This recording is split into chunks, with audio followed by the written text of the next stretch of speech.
aerobically without going into the anaerobic energy system. And athletes, you should probably do the race distance. So for most of you, it's 5K, or 3 miles, however you want to talk about it. Or you could do a mile to a mile and a half longer. What I wouldn't want to see you do is try and do 6-mile tempo runs. I think at the high school level, you're better off doing something more like a 4 to 5 mile tempo run. Or I'm sorry, I'll call it a threshold run.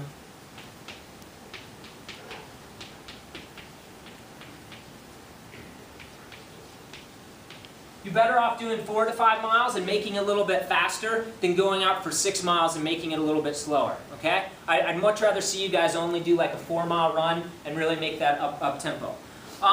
But here's the deal. Arguably the best way to assign these types of workouts is to use Jack Daniels. Okay, no, that's like another bad joke. That's the second bad joke of the presentation. There's this famous exercise physiologist. His name is Jack Daniels, okay? And he has this book called The Daniels Running Formula. Anybody know who's on the cover? Raise your hand. Anybody who knows who's on the cover of that? You can't be a counselor. Don't yell. Raise your hand. You might get socks. Yeah, over there. It's not Alberto Salazar, but that's I guess a good guess since you did the board. Yes, back there. In the very back row. Yeah. Nope, not Jack Daniels either. Okay, it's Bob Kennedy. Oh, Bob Kennedy. Okay, tell me if you know who this is. This is that's actually the old book. Here's the updated version of the book. Anybody know who's in the blue? Yeah, back there. Alan Culpepper, but you already got socks. Okay. Good memory though. Okay, Alan Culpepper. He's a former CU runner. He and I were actually teammates here at the University of Colorado. Really good guy. But yeah, seriously, this is one of the best ways to figure out how fast to run these runs. He has this VDOT calculation, and that is a great tool to help coaches and athletes figure out what pace to run. Okay? So if I was you, this book is only going to cost you $15. And here's how it works. You basically take your PR.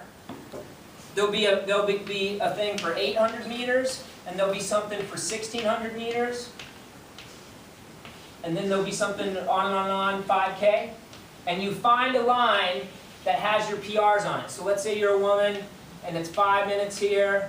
I don't know, if you can run 5 minutes in the 1,600, what can you run for 5K probably? Anybody, help me out. 17:30. 17:30? We'll say 17:30, okay? And then over here, what he'll have is this VDOT. VDOT is basically a velocity at VO2 max. Is that right, Patrick? That's right. Okay, so it's a velocity that he's calculated, but it's basically a number. And so for somebody like this, what would it be, about 60? Yeah. It's probably about 60.